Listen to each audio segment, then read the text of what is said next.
ಕಾವೇರಿ ನೀರು ವಿಚಾರ ಮತ್ತು ಮೇಕೆದಾಟು ವಿಚಾರ ಸಂಬಂಧಪಟ್ಟ ಹಾಗೆ ಹಲವಾರು ವಿಚಾರಗಳನ್ನು ಚರ್ಚಿಸಲಿಕ್ಕೆ ಕರ್ನಾಟಕದ ಮುಖ್ಯಮಂತ್ರಿ ಜೊತೆ ಸಭೆಯನ್ನು ನಡೆಸಲಿದ್ದಾರೆ. ಈ ಎಲ್ಲ ಬೆಳವಣಿಗೆ ನಡುವೆ ಇದೀಗ ಕಾವೇರಿ ನೀರು ನಿರ್ವಹಣಾ ಸಮಿತಿ ಕರ್ನಾಟಕಕ್ಕೆ ಶಾಕಿಂಗ್ ನ್ಯೂಸನ್ನು ಕೊಟ್ಟಿರ್ತಕ್ಕಂಥದ್ದು. ಹಾಗಾಗಿ ಈ ಬಗ್ಗೆ ಮಾತನಾಡಲಿಕ್ಕೆ ನಮ್ಮ ಜೊತೆ ವಿಪಕ್ಷ ನಾಯಕ ಆಗಿರ್ತಕ್ಕಂಥ ಆರ್ ಅಶೋಕ್ ರವರಿದ್ದಾರೆ. ಆರ್ ಅಶೋಕ್ ರವರ ಇಡೀ ಪರಿಸ್ಥಿತಿಯನ್ನು ನಾನು ನಿಮಗೆ ಈಗಾಗಲೇ ನಾನು ಹೇಳಿರ್ತಕ್ಕಂಥದ್ದು. ಈಗ ಸರ್ಕಾರದ ಮುಂದಿರ್ತಕ್ಕಂಥ ಸವಾಲುಗಳೇನು, ಆದಿ ಏನು? ಇಲ್ಲ, ಈ ಒಂದು ಆದೇಶ ಏನು ಬಂದಿದೆ ನನಗಂತೂ ಒಂದು ರೀತಿ ಆಘಾತ ತಂದಿದೆ. ಏಕೆಂದರೆ ರಾಜ್ಯ ಸರ್ಕಾರ, ಅದರಲ್ಲೂ ನಮ್ಮ ಮಂತ್ರಿ ಇರ್ಬೋದು, ಮುಖ್ಯಮಂತ್ರಿಗಳಿರ್ಬೋದು, ಇದನ್ನೆಲ್ಲೋ ಒಂದು ಕಡೆ ಸೀರಿಯಸ್ ಆಗಿ ತೊಗೊಂಡಿದ್ದಾರೆ ಅಂತ ಅನಿಸ್ಲೇ ಇಲ್ಲ ನನಗೆ. ಮೊನ್ನೆನೇ ಸಭೆ ನಡೆದಾಗ ಯಥಾಸ್ಥಿತಿ ಕಾಪಾಡೋ ಅಂಥದ್ದು ಕೇಳಿದ್ದಾರೆ. ಇವತ್ತು ನಮ್ಮ ಪರಿಸ್ಥಿತಿ ಬಿಗಡಾಯಿಸಿದೆ. ಪದೇ ಪದೇ ಈ ಕಾಂಗ್ರೆಸ್ ಅವರು, ಮುಖ್ಯಮಂತ್ರಿ ಡಿ ಕೆ ಶಿವಕುಮಾರ್ ಅವರು ಕೇಂದ್ರ ಸರ್ಕಾರ ಬರೋಕ್ಕೆ ಹಣ ಕೊಟ್ಟಿಲ್ಲ ಅಂತೇಳಿ ಪದೇ ಪದೇ ಹೇಳ್ತಾ ಇದ್ದಾರೆ. ಈಗ ಇಲ್ಲಿ ಕೇಂದ್ರ ಸರ್ಕಾರಕ್ಕೆ ಇವರು ಬುದ್ಧಿ ಹೇಳೋರು ಈಗ ಪ್ರಾಧಿಕಾರದ ಮುಂದೆ, ಕಾವೇರಿ ಪ್ರಾಧಿಕಾರದ ಮುಂದೆ ಸಮರ್ಥವಾಗಿ ನಮ್ಮ ನಿಲುವೇನಿದೆ, ಇಲ್ಲಿ ಬೆಳೆಗೆ ಎಷ್ಟು ಹಾನಿಯಾಗಿದೆ. ಇವತ್ತು ನಾನೇ ಹೋಗಿದ್ದೆ, ಕಳೆದ 15 ದಿನದ ಹಿಂದೆ ನಾನೇ ಮಂಡ್ಯಾಗ ಹೋಗಿದ್ದೆ. ಕಬ್ಬೆಲ್ಲ ಒಣಗೋಗಿದೆ, ಪರಿಹಾರನೂ ಕೊಟ್ಟಿಲ್ಲ, ನೀರು ಕೊಡ್ತಾ ಇಲ್ಲ. ಬೆಳೆಗೆ ನೀರು ಕೊಡಿ ಅಂತ ಹೇಳಿದರೆ ಅದನ್ನು ಕೊಟ್ಟಿಲ್ಲ. ನಾನು KRSಗೂ ಹೋಗಿದ್ದೆ, KRS ಖಾಲಿಯಾಗಿರೋದು ಚಿತ್ರನೂ ಕೂಡ ನನ್ನ ಇದರಲ್ಲೇ ಫೇಸ್ಬುಕ್ಕಲ್ಲಿ ಹಾಕಿದ್ದೇನೆ ನನಗೆ. ಅಂದರೆ ಇಡೀ ರಾಜ್ಯದಲ್ಲಿ ಬರಗಾಲ, ಕುಡಿಯೋ ನೀರಿಗೆ ಹಾಹಾಕಾರ. ಎಕ್ಸ್ಪೆಷಲಿ ಕಾವೇರಿನ ನಂಬ್ಕೊಂಡಿರೋ ಅಂಥದ್ದು ಕುಡಿಯೋ ನೀರಿಗೆ ಬೆಂಗಳೂರು 1.5 ಕೋಟಿ ಜನ ಇದ್ದಾರೆ. ಮತ್ತು ಮಂಡ್ಯದ ಜನದ ರೈತರ ಬವಣೆ, ಮೈಸೂರು, ಇವೆಲ್ಲವನ್ನು ನೋಡಿದ ಮೇಲೆ ಇದನ್ನು ಸರಿಯಾಗಿ ಮಂಡಳಿಯ ಮುಂದೆ ಮಂಡಿಸುವಂಥದ್ರಲ್ಲಿ ರಾಜ್ಯ ಸರ್ಕಾರ ವೈಫಲ್ಯ ಆಗಿದೆ ಅಂತ ಅನಿಸುತ್ತೆ. ಸರ್, ನಿಮ್ಮ ಪ್ರಕಾರ ಸರ್, ಪ್ರಾಧಿಕಾರದ ಆದೇಶವನ್ನು ಪಾಲನೆ ಮಾಡಬೇಕು ಅಥವಾ ಧಿಕ್ಕರಿಸಬೇಕು? ಯಾಕಂತ ಹೇಳಿದ್ರೆ ನೀವು ಹೇಳ್ತಿದ್ದೀರಾ ಕರ್ನಾಟಕ ಸರ್ಕಾರದ ಅಧಿಕಾರಿಗಳು ಸರಿಯಾಗಿ ಇಲ್ಲಿನ ವಸ್ತುಸ್ಥಿತಿ ವಿವರಿಸಿಲ್ಲ ಅಂತ ಹೇಳ್ತಿದ್ದೀರಾ. ಈಗ ತಮಿಳ್ನಾಡವ್ರು ಏನು ಆದೇಶನ ಪಾಲನೆ ಮಾಡ್ತಾರಾ? ಒಂದು ಕೋರ್ಟಲ್ಲಿ ಈಗ ಮೇಕೆದಾಟು ವಿಚಾರವಾಗಿ ಕೋರ್ಟ್ ಅವ್ರ ವಿರುದ್ಧ ಆದೇಶ ಮಾಡಿದ್ರು, ಮತ್ತೆ ಅಪೀಲ್ ಹೋದರು, ಮತ್ತೆ ಈ ಥರ ಎಲ್ಲೆಲ್ಲಿ ಸಿಗುತ್ತೋ, ಯಾವುದ್ಯಾವುದು ವೇನಲ್ಲಿ ಸಿಗುತ್ತೋ ಅದರಲ್ಲಿ ಅಪೀಲ್ಗಳು ಹಾಕ್ಕೊಂಡು ಇವತ್ತು ಮೇಕೆದಾಟು ಯೋಜನೆಗೆ ಅಡೆತಡೆಗಳನ್ನು ಮಾಡ್ತಾಯಿದ್ದಾರೆ. ಇವತ್ತು ಕೇಂದ್ರ ಸರ್ಕಾರ ಒಪ್ಪಿಗೆ ಕೊಟ್ಟ ಮೇಲೂ ಕೂಡ ಇವರು ಅಡೆತಡೆ ಮಾಡೋದನ್ನು ನಿಲ್ಲಿಸ್ತಾ ಇಲ್ಲ. ಹಾಗೆ ನಮ್ಮವ್ರೂ ಕೂಡ ಈಗ ಏನು ಆದೇಶ ಮಾಡಿದ್ದಾರೆ ಇದಕ್ಕೆ ಅಪೀಲ್ ಹೋಗಬೇಕು, ಟೈಮ್ ತೊಗೊಬೇಕು. ಇಲ್ಲಿನ ಪರಿಸ್ಥಿತಿಯನ್ನು ಅಧ್ಯಯನ ಮಾಡೋಕ್ಕೆ ಒಂದು ತಂಡ ಬರಲಿ. ಅವರೇ ಪ್ರಾಧಿಕಾರದವರೇ ಒಂದು ತಂಡ ನೀರಾವರಿ ತಜ್ಞರನ್ನು, 2 ರಾಜ್ಯದ ನೀರಾವರಿ ತಜ್ಞರನ್ನು ಕಳಿಸ್ಲಿ, ಪರಿಶೀಲನೆ ಮಾಡಲಿ. ಇಲ್ಲಿನ ಬೆಳೆಗಳು ಬೆಳೆ ಬೆಳೀತಾ ಇದ್ದಾರಾ, ಬೆಳೆ ಹಾನಿ ಆಗಿದೆಯಾ ಚೆಕ್ ಮಾಡಲಿ. ಬೆಳೆ ಬೆಳೀತಾ ಇದ್ದರೆ, ನಮ್ಮ ಫಸಲು ಬರ್ತಾ ಇದ್ದರೆ ನೀವು ಮಾಡಿ. ಇಲ್ಲಿನ ಬೆಳೆನೇ ಹಾನಿ ಆಗ್ತಾ ಇದೆ ಅಂತ ರೈತರು ಧರಣಿ ಮಾಡ್ತಾ ಇದ್ದಾರೆ. ನಾನು ಹೋಗಿ ಆ ಧರಣಿ ಹೋರಾಟದಲ್ಲಿ ನಾನು ಪಾಲ್ಗೊಂಡಿದ್ದೀನಿ. ಇಷ್ಟೆಲ್ಲ ಇದ್ಮೇಲೂ ಕೂಡ ರಾಜ್ಯ ಸರ್ಕಾರ, ಡಿ ಕೆ ಶಿವಕುಮಾರ್ ಅವರು ಕೈ ಚೆಲ್ಲಿ ಆದೇಶದ ಪ್ರಕಾರ ನಾವು ಬಿಡಬೇಕು, ಏನು ಮಾಡೋಕ್ಕಾಗಲ್ಲ ಅಂದರೆ ಸ್ವಲ್ಪ ತಮಿಳ್ನಾಡು ನೋಡಿ ಬುದ್ಧಿ ಕಲ್ತ್ಕೊಳ್ಳಿ.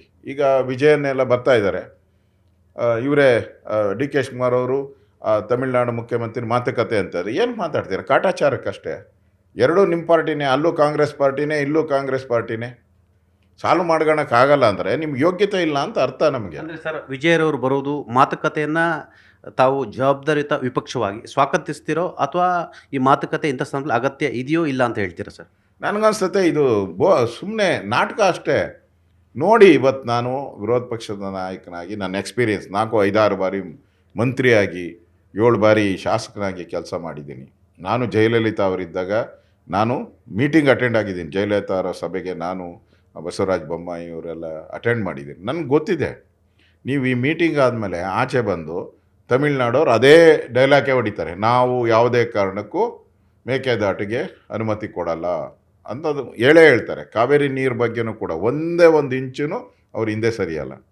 ನಮ್ಮ CM ಆಚೆ ಬಂದು ಇಬ್ಬರು ಒಳಗಡೆ ಮಾತಾಡ್ಕೊಂತಾರೆ. ಯಾಕಂದರೆ ಇಬ್ಬರು ಅಲ್ಲೂ ಕಾಂಗ್ರೆಸ್, ಇಲ್ಲೂ ನಿನಗೂ ತೊಂದರೆ ಆಗಬಾರ್ದು, ನನಗೂ ತೊಂದರೆ ಆಗಬಾರ್ದು. ನೀನು ಹಂಗೆ ಕಂಟಿನ್ಯೂ ಆಗಬೇಕು ಮುಖ್ಯಮಂತ್ರಿ, ನಾನು ಮುಖ್ಯಮಂತ್ರಿ ಆಗಬಾರ್ದು.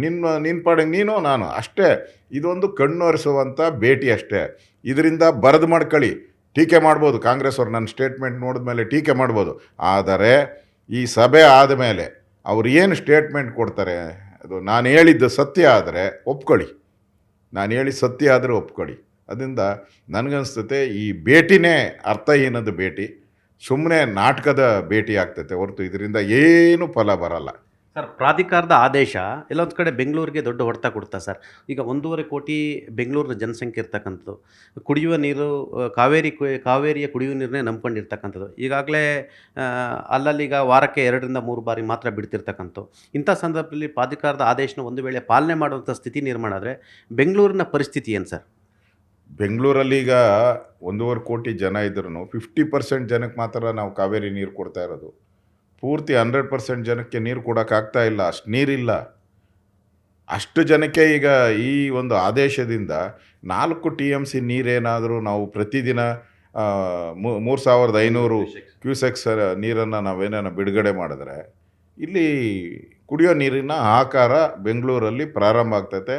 ಇಡೀ ಹಳೆ ಮೈಸೂರು ಭಾಗದಲ್ಲಿ, ಮೈಸೂರಿಂದ ಹಿಡಿದು ಬೆಂಗಳೂರವರೆಗೂ ಇಡೀ ಹಳೆ ಮೈಸೂರು ಭಾಗದಲ್ಲಿ ಇವತ್ತು ದೊಡ್ಡ ಹಾಹಾಕಾರ ಪ್ರಾರಂಭ ಆಗ್ತೈತೆ. ಅದರಿಂದ ನಾನು ರಾಜ್ಯ ಸರ್ಕಾರಕ್ಕೆ ಆಗ್ರಹ ಮಾಡ್ತೀನಿ, ಇಮಿಡಿಯೇಟಾಗಿ ಅಪೀಲ್ ಮಾಡಿ ಟೈಮ್ ತೊಗೊಳ್ಳಿ. ಎಷ್ಟು ದಿನ ನಾವು ಟೈಮ್ ತೊಗೊಳ್ತಾರೋ ಅಷ್ಟು ನೀರು ನಮಗೆ ಸೇವಿಂಗ್ಸ್ ಆಗ್ತೈತೆ. ಅದರಿಂದ ಇನ್ನೂ ಮಳೆ ಬರ್ಬೋದು, ಮುಂದೆ ಏನಾನ ಮಳೆ ಬಂದರೆ ಸಾಲ್ವ್ ಆಗ್ತೈತೆ. ಮಳೆ ಅಕಸ್ಮಾತ್ ಬರಲಿಲ್ಲ ಅಂದರೆ ಬೆಂಗಳೂರು ಜನದ ಕುಡಿಯೋ ನೀರು ಏನಾಗ್ತೈತೆ? ಇರೋ ನೀರು ನಮ್ಗೆ 15 ದಿನ 20 ದಿನಕ್ಕೆ ಸಾಕಾಗಲ್ಲ. ಬರ್ತೈತೆ ಅನ್ನೋದು ಗ್ಯಾರಂಟಿ ಏನೂ ಇಲ್ಲ, ಗ್ಯಾರಂಟಿ ಹೇಳೋಕ್ಕೂ ಆಗಲ್ಲ. ಹವಾಮಾನ ವರದಿ ಪ್ರಕಾರ ಮಳೆ ಏನು ಬರಲ್ಲ. ಅದನ್ನು ವರದಿನ ನಾವು 80% 70% ನಾವು ಒಪ್ಕೊಬೋದು, ಅದು ಪೂರ್ಣ ಮಟ್ಟದಲ್ಲಿ ಒಪ್ಕೊಳಕ್ಕಾಗೋದೇ ಇಲ್ಲ. ಅದರಿಂದ ರಾಜ್ಯ ಸರ್ಕಾರ ಇಮ್ಮಿಡಿಯೇಟಾಗಿ ಕಾನೂನು ತಜ್ಞರ ಜೊತೆ ಚರ್ಚೆ ಮಾಡಿ ಇಮಿಡಿಯೇಟಾಗಿ ಅಪೀಲ್ ಮಾಡಬೇಕು ಅನ್ನೋ ಆಗ್ರಹವನ್ನು ವಿರೋಧ ಪಕ್ಷದ ನಾಯಕನಾಗಿ ನಾನು ಮಾಡ್ತಾಯಿದ್ದೆ. ಸರ್, ಒಂದು ವೇಳೆ ಪ್ರಾಧಿಕಾರದ ಆದೇಶವನ್ನು ರಾಜ್ಯ ಸರ್ಕಾರ ಪಾಲನೆ ಮಾಡಿ ನೀರು ಬಿಟ್ಟರೆ ವಿಪಕ್ಷದ ನಿಲುವು ಏನಿರುತ್ತೆ ಸರ್? ತಾವು ತಮ್ಮ ಮುಂದಿನ ಹಾದಿ ಯಾವ ರೀತಿ ಇರುತ್ತೆ ಸರ್? ವಿಪಕ್ಷ ಅಂತ ಹೇಳಿದ್ರೆ ಇವರು ಸರಿಯಾಗಿ ಸಮರ್ಥವಾಗಿ ಅಲ್ಲಿ ಮಂಡನೆ ಮಾಡಿಲ್ಲ. ಮತ್ತು ತಮಿಳುನಾಡು ಮುಖ್ಯಮಂತ್ರಿ ಜೊತೆನೂ ಸರಿಯಾದಂಥ ಒಂದು ಮಾತುಕತೆ ಆಗಿ ಅವರಿಂದ ಒಳ್ಳೆಯದು, ಕರ್ನಾಟಕಕ್ಕೆ ಒಳ್ಳೆಯದಾಗುವಂಥ ಡಿಸಿಷನ್ ಮಾಡೋವಂಥ ಕೆಪಾಸಿಟಿನೂ ಈ ಸರ್ಕಾರಕ್ಕಿಲ್ಲ. ಅಂದರೆ ಈ ಸರ್ಕಾರದ ವೈಫಲ್ಯ ಪ್ರಾರಂಭದಲ್ಲೇ, ಈಗ DK ಶಿವಕುಮಾರ್ ಅವರು ಮುಖ್ಯಮಂತ್ರಿಯಾಗಿ ಪ್ರಾರಂಭದಲ್ಲೇ ವೈಫಲ್ಯ ಆದರು ಅನ್ನೋದು ಜಗಜ್ಜಾಹೀರಾತು ಆಗ್ತದೆ. ಕಾವೇರಿ ವಿಚಾರವಾಗಿ ಜಗಜ್ಜಾಹೀರಾತು ಆಗುವಂಥದ್ದು ಏನು ಅಂದರೆ, ಮುಖ್ಯಮಂತ್ರಿ ಆದಮೇಲೆ ಕಾವೇರಿಯನ್ನು ನಿರ್ವಹಣೆ ಮಾಡೋದ್ರಲ್ಲಿ ವಿಫಲರಾದರು ಮುಖ್ಯಮಂತ್ರಿ DK ಶಿವಕುಮಾರ್ ಅನ್ನೋದು ಜಗಜ್ಜಾಹೀರಾತು ಆಗ್ತೈತೆ. ಅದಾಗಬಾರ್ದು. ವಿಪಕ್ಷ ಆಗಿ ತಾವು ಮುಂದಿನ ನಡೆ ಏನಿರುತ್ತೆ ಸರ್ ಒಂದು ವೇಳೆ ನೀರು ಬಿಟ್ಟರೆ? ಯಾಕಂದ್ರೆ ಈಗಾಗಲೇ ಮಂಡ್ಯ ಮತ್ತು ಸುತ್ತಮುತ್ತಲಿನ ಭಾಗದ ರೈತರು ತಮ್ಮ ಬೆಳೆಗೆ ನೀರು ಕೊಡಿ ಅಂತ ಹೋರಾಟವನ್ನು ಮಾಡಿದರೆ ತಾವು ಕೂಡ ಆ ಹೋರಾಟದಲ್ಲಿ ಭಾಗಿಯಾಯಿದ್ರಿ. ಈಗ ಬೆಂಗಳೂರಿಗೆ ಒಂದು ವೇಳೆ ನೀರು ಬಿಟ್ಟರೆ ನೀರಿನ ಕೊರತೆ ಆಗ್ತಕ್ಕಂಥ, ಹಾಗಾಗಿ ವಿಪಕ್ಷ ಮುಂದೆ ಯಾವ ರೀತಿ ನಿರ್ಧಾರ ತೆಗೆದುಕೊಳ್ಳುತ್ತೆ? ನಾವು ಈ ಹಳೆ ಮೈಸೂರು ಭಾಗದ ಎಲ್ಲ ನಮ್ಮ ರೈತರ ಮುಖಂಡರ ಜೊತೆ ಮಾತಾಡ್ತೀನಿ. ಅವರ ಸಲಹೆಗಳನ್ನು ತೆಗೆದುಕೊಂಡು ಮುಂದೆ ಏನು ಇದ್ರ ಬಗ್ಗೆ ಹೋರಾಟ ಮಾಡಬೇಕು ಅನ್ನೋದ್ರ ಬಗ್ಗೆ ಸಲಹೆ ತಗೊಂಡು ನಾನು ಅದ್ರ ಬಗ್ಗೆ ಅನೌನ್ಸ್ ಮಾಡ್ತೀನಿ. ಅಂದರೆ ಸರ್ಕಾರಕ್ಕೆ ಹೇಳ್ತಿದ್ರ ನೀರು ಬಿಡಬೇಡಿ ಯಾವುದೇ ಕಾರಣಕ್ಕೂ ಅಂತ ತಾವು ವಿಪಕ್ಷ ನಾಯಕರಾಗಿ ಆಗ್ರಹ ಮಾಡ್ತಿದ್ದೀರಾ? ಬಿಡೇಬಾರದು. ಹೇಗೆ ತಮಿಳುನಾಡು ಕೂಡ ನಮಗೆ ಹೇಗೆ ಪ್ರತಿ ಬಾರಿ ಆದೇಶಗಳು ಬಂದಾಗ ಅದಕ್ಕೆ ಕೌಂಟ್ರ್ ಆಗಿ ಅಪೀಲ್ಗಳು ಹೋಗ್ತಾರೆ ಅವರು, ಹಾಗೆ ನಾವು ಕೂಡ ಆ ಟ್ರಿಕ್ಸನ್ನೇ ಉಪಯೋಗ ಮುಳ್ಳನ್ನು ಮುಳ್ಳಿಂದನೇ ತೆಗಿಬೇಕು. ತಮಿಳುನಾಡು ಮುಳ್ಳು ಒಂದು ರೀತಿ, ಆ ಮುಳ್ಳನ್ನು ಮುಳ್ಳಿಂದನೇ ನಾವು ತೆಗಿಬೇಕು. ಆ ಒಂದು ಸಲಹೆಯನ್ನು ಕೂಡ ಸರ್ಕಾರಕ್ಕೆ ಕೊಡ್ತಾ ಇದ್ದೀನಿ. Yes sir, thank you very much sir. ಇದು ವಿಪಕ್ಷ ನಾಯಕ ಆರ್ ಅಶೋಕ್ರವರು ನ್ಯೂಸ್ 18 ಜೊತೆ ಕಾವೇರಿ ನದಿ ನೀರು ನಿರ್ವಹಣಾ ಸಮಿತಿ ಕೊಟ್ಟಿರ್ತಕ್ಕಂಥ ಆದೇಶ ಸಂಬಂಧಪಟ್ಟಾಗೆ ತಮ್ಮ ಅಭಿಪ್ರಾಯವನ್ನು ವ್ಯಕ್ತಪಡಿಸಿರ್ತಕ್ಕಂಥದ್ದು. ಯಾವುದೇ ಕಾರಣ ಕೂಡ ತಮಿಳುನಾಡಿಗೆ ನೀರು ಬಿಡಬಾರ್ದಂತೇಳಿ ಆಗ್ರಹವನ್ನು ಮಾಡಿರ್ತಕ್ಕಂಥದ್ದು. ಇದರ ಬೆನ್ನಲ್ಲೇ ಆಗಸ್ಟ್ 3ನೇ ತಾರೀಕು ತಮಿಳುನಾಡಿನ ಮುಖ್ಯಮಂತ್ರಿ ವಿಜಯರವರು ಕರ್ನಾಟಕಕ್ಕೆ ಬಂದು ಮಾತುಕತೆಗೆ ಸಂಬಂಧಪಟ್ಟಾಗೆ ಈ ಮಾತುಕತೆ ಕೇವಲ ನೆಪಕ್ಕೆ ಅನ್ನೋ ಮುಖಾಂತರ ಈಗ ಎಲ್ಲೊಂದು ಕಡೆ ಈ ಮಾತುಕತೆ ಅಗತ್ಯತೆಯ ಬಗ್ಗೆ ಕೂಡ ಪ್ರಶ್ನೆಯನ್ನು ಮಾಡಿರ್ತಕ್ಕಂಥದ್ದು. ಕ್ಯಾಮ್ರಾ ಪರ್ಸನ್ ಮೋಹನ್ ರೆಡ್ಡಿ ಜೊತೆ ಚಿದಾನಂದ್ ಪಟೇಲ್, ನ್ಯೂಸ್ 18 ಕನ್ನಡ, ಬೆಂಗಳೂರು.